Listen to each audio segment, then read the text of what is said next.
Be sure to record good notes on your graphic organizer. I'm going to walk you through how verbs, adverbs, and prepositional phrases function in sentences. All right, let's start by getting some context. Here is a sentence from the recent poem that you analyzed, Canoeing Upstream by Carol Clark.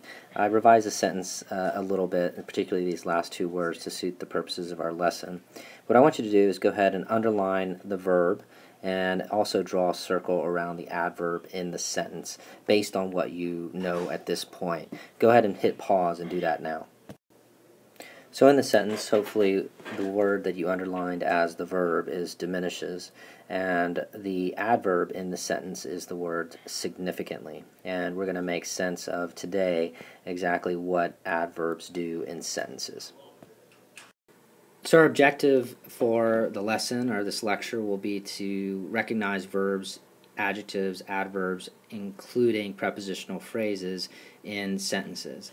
And I'd also like to stress that, remember, as I've been stressing this week a little bit, that the purpose of learning grammar in the end always is to continue to help us vary our syntax. So keep that in mind as we roll through this lecture. So the first key concept that you'll need to record is the response to this question. So what are the main verbs? Well, there are two main verbs, essentially, or two kinds of main verbs. One being action verbs, and the second being linking verbs. So action verbs, obviously, there's going to be some action performed in the sentence. If you take a look at this sentence here, which is from the poem My Father in the Night Commanding No, the father issues smoke from his lips, and so issues is the action verb in the sentence. It is the action being performed, in this case, by the subject, the father. Linking verbs, on the other hand, are not action verbs, obviously. So they are these words: am, is, are, was, were, be, been, being. So those are two different types of main verbs.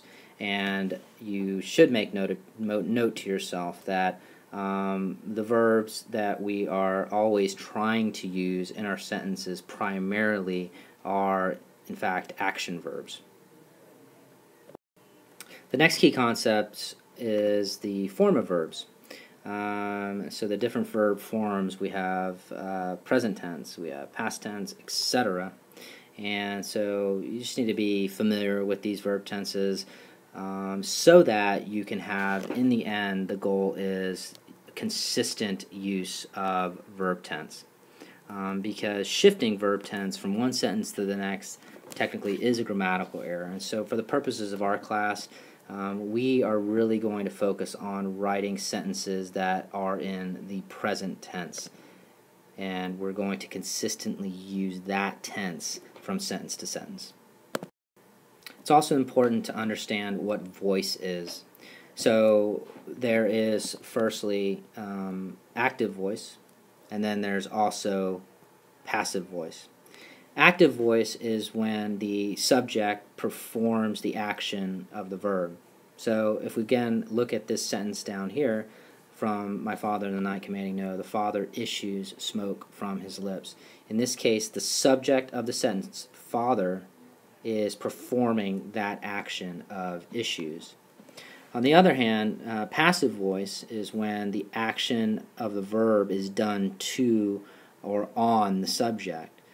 So if we flip this sentence around, then in this case, no longer is the subject performing the action, but now the action is being performed on the subject.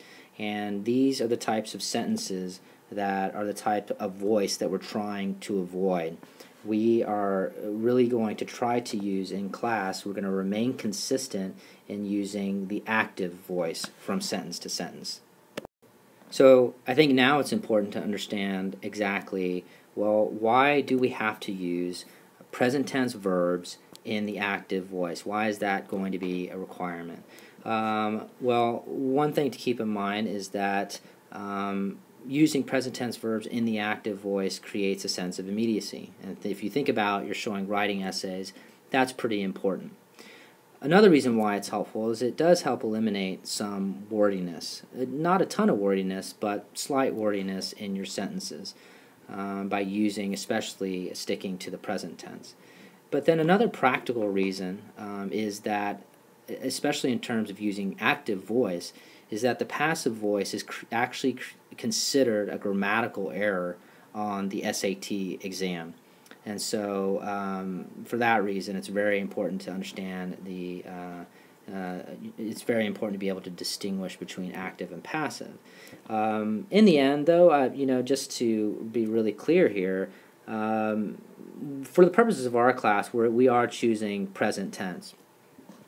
In the end, though, for other essays, for example, in your history classes, if you were to write in the past tense, this would be totally acceptable, just so long as you stay consistently in the past tense from sentence to sentence.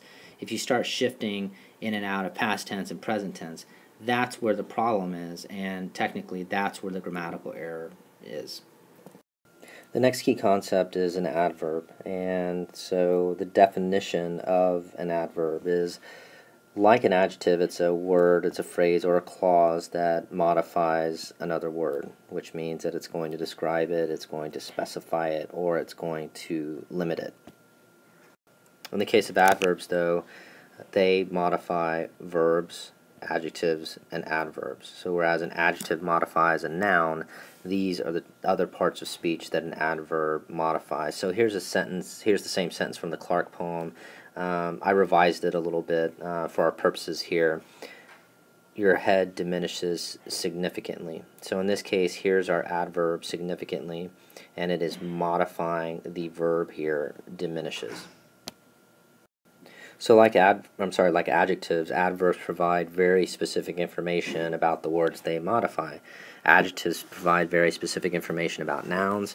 Adverbs provide very specific information about adverbs, adjectives, and verbs, which is another way to say that they will answer a very particular question. In this case, adverbs answer these questions: how, when, where, why, to what extent, under what condition. Adjectives, on the other hand, answer which one or what kind about nouns. So if you look at this sentence here, your head diminishes significantly. Which one of those questions is this adverb significantly answering about diminishes? It's answering this question. Diminishes to what extent? Significantly. Another key concept to be familiar with are prepositional phrases. And so if you look at this sentence here that we have, in this angle of light, we have one prepositional phrase here, of light, a second one, haloed in dust motes, a third one, your head grows small. So what is a prepositional phrase exactly? Well, it's a group of words that first has to begin with a preposition and it has to end with a noun. It's pretty much that simple. And so if you look at all these prepositional phrases, they begin with prepositions and then they end with nouns, as we know are objects of prepositions. And so prepositional phrases, just like other phrases, for example, you've recently learned about the gerund phrase, anything that is a phrase or some other grammatical structure, it basically has to have certain things in it in order to be that particular type of phrase. And so prepositional phrases specifically have to begin with a preposition and have to end with a noun. So how do prepositional phrases function exactly? Well, they're going to function as adjectives, and they'll also function as adverbs, or adverbs I should say. And you know that because if it's functioning as an adjective, you know that it's going to be answering one of these two questions: which one or what kind. If it's functioning as an adverb, however, it's going to be answering one of these questions: how, when, where, why, to what extent, or under what condition. So we have three prepositional phrases in this sentence. We know they're prepositional phrases first because they begin with prepositions and they end with nouns. So the first prepositional phrase is functioning as an adverb because it's answering diminishes where. It is an adverb. Of light is functioning as an adjective because it's answering which angle, which one. And finally, in dust motes is functioning as an adverb because it's answering haloed how, so we know it's an adverb. Haloed is an adjective in this case. So that's how you recognize whether a prepositional phrase is an adverb or an adjective. So I'd like to stress two things here before I wrap up with this particular slide, and that is, number one, remember that we established with gerund phrases recently, a whole group of words can function as a noun. The same is true with prepositional phrases. This entire group of words here is functioning as an adverb. This entire group of words here is functioning as an adjective, and these three words together are functioning as an adverb. The other thing that I want to stress is that just like gerund phrases have a particular function, they function as a particular part of speech. They function as nouns.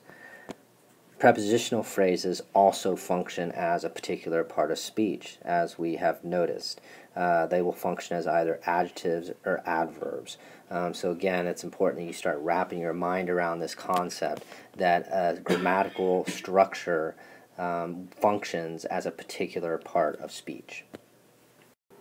Okay, so to wrap up this really brief lecture, go ahead and summarize your understanding by completing the following sentence starter. One thing I learned was. So go ahead and write or type your response to that here. Be sure that you upload your graphic organizer to Notability, specifically the grammar section, and have it available for class. And also be sure to upload your graphic organizer to the appropriate assignment link on Canvas.